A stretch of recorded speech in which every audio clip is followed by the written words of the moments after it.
Prezados ouvintes, aqui fala Gilda Pinto. Agora começa mais um momento de breve reflexão espírita, enfocando a obra para uso diário do Espírito Joanes na psicografia do médium Raul Teixeira, pela Frater, editora de livros espíritas. No capítulo 13, intitulado Aborrecimentos, o benfeitor enfoca a questão das discussões acaloradas e dos desentendimentos, deixando-nos a ideia da importância da luta interna pela qual dedicamos nossos melhores esforços em favor da superação de nós mesmos. Comenta Joanes: como num campo de meninos, onde cada gesto, cada nota, cada menção se torna um bom motivo para contendas e mal-entendidos. Também na sociedade dos adultos, o mesmo fenômeno ocorre. O amigo espiritual chama-nos a atenção neste parágrafo para o hábito arraigado de discussões acaloradas nos episódios cotidianos. Segundo ele, agimos semelhante ao pavio curto dos meninos, quando alteamos a voz, fazemos cara feia, ficamos de rosto vermelho, terminando por entrar em cólera. Tudo isso, afirma-nos, é passível de ocorrer em virtude do nível do mundo íntimo, desafiando nossa estabilidade emocional. Sabemos que as crianças estão formando sua psique e que comumente não têm controle sobre os centros neuropsíquicos por onde se expressam emoções e sentimentos. Daí as crianças falam tudo o que pensam, deixam vazar todo o seu conteúdo interno, o que nos leva a considerar que o adulto deveria ter este controle, mas nem sempre isso acontece.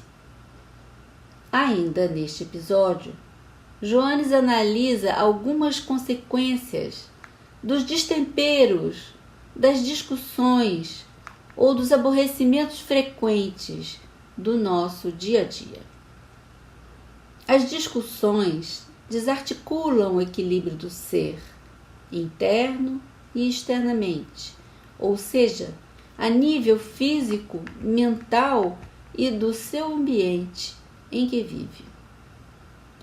O sistema nervoso, sob a ação da emoção e irritação, do destempero a que o espírito se refere, libera grande quantidade de adrenalina, noradrenalina, cortisol na corrente sanguínea, os quais vão agir em diversos órgãos, rompendo o equilíbrio funcional do sistema orgânico como um todo, e responsáveis pelas alterações de voz, das expressões faciais, da temperatura corporal, pela taquicardia, pela sudorese, etc. São fenômenos, como nos afirma Joanes, visíveis à observação que se passa conosco. São emoções desagradáveis.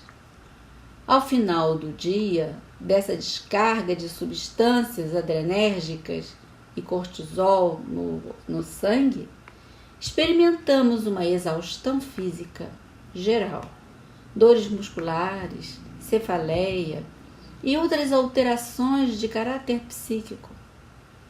Se isto se repete com frequência, podemos desenvolver distúrbios funcionais ou patológicos crônicos. No capítulo 7 desta obra, o benfeitor Joanes comentava a respeito da necessidade do equilíbrio emocional. Os destemperos frequentes também provocam o que Joanes chama de ruídos desconcertantes e indesejáveis na alma.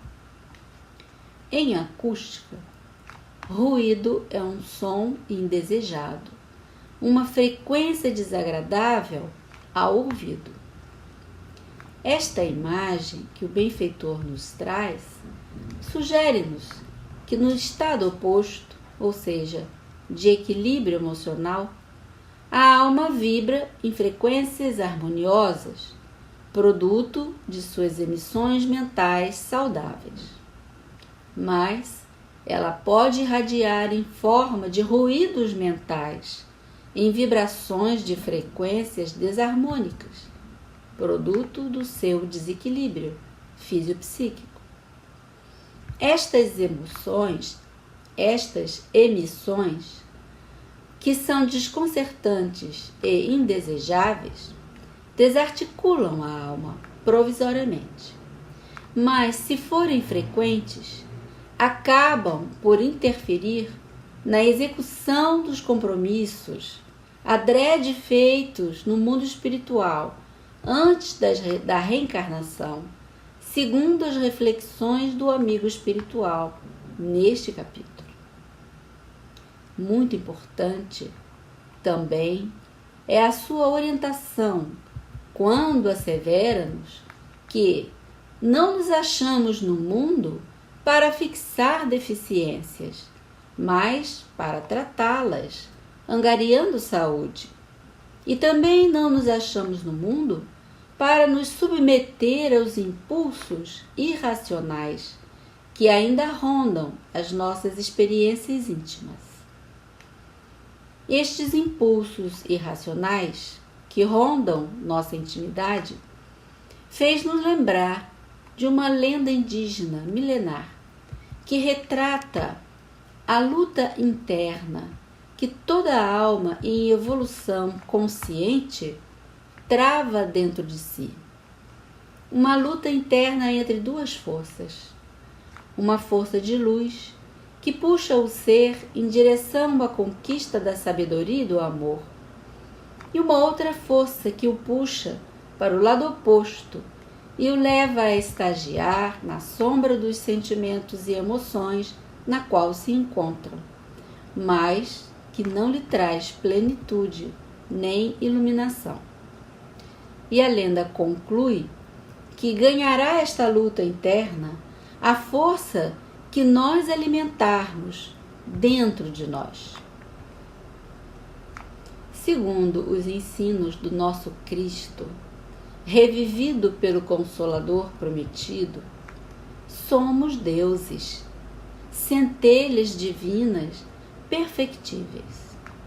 Portanto, há no altar da consciência profunda a força automática da luz divina que nos move para a conquista da sabedoria e do amor.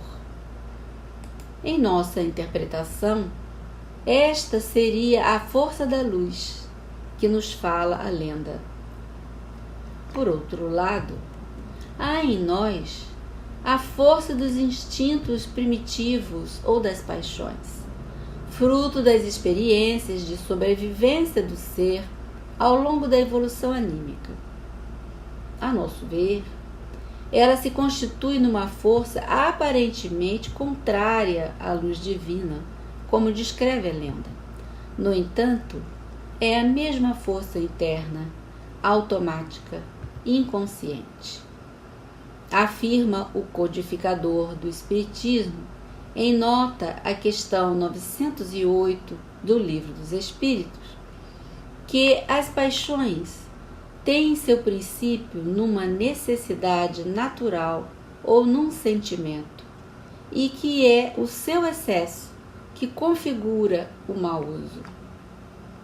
Assim, cabe-nos o desenvolvimento do caminho do meio, o equilíbrio dos sentimentos e desejos desgovernados, os quais necessitamos conhecer, tornar conscientes para buscar o governo de nós mesmos, segundo nos orientam a falange do Consolador em resposta à questão 908. Investir tempo no autodescobrimento é de fundamental ajuda. Vale nos perguntar: quais circunstâncias da vida são desafiadoras para nós? Por quê, como e quando essas circunstâncias nos excitaram às discussões acaloradas e aos aborrecimentos?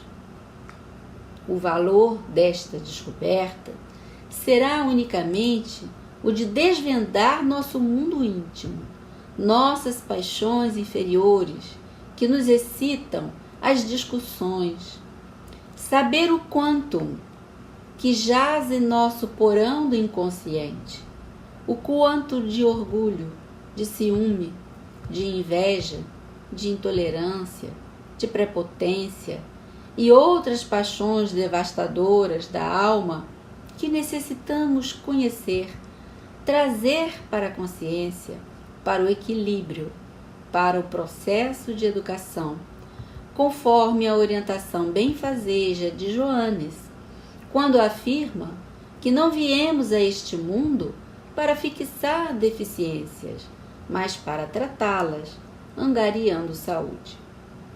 Fazer um trabalho em nós de desconstrução desses automatismos é o objetivo, e não apontar para a deficiência alheia. Cada vez que conseguirmos identificar que as reações fisiológicas do aborrecimento estão chegando, nós ganharemos uma experiência de autoconhecimento. Se ocorrer o contrário, não vamos esmorecer. No dia seguinte, tentaremos de novo, e quantas vezes forem necessárias, sem cansaço, até a superação. Terminando este fantástico capítulo, deixamos com o benfeitor amigo as últimas palavras.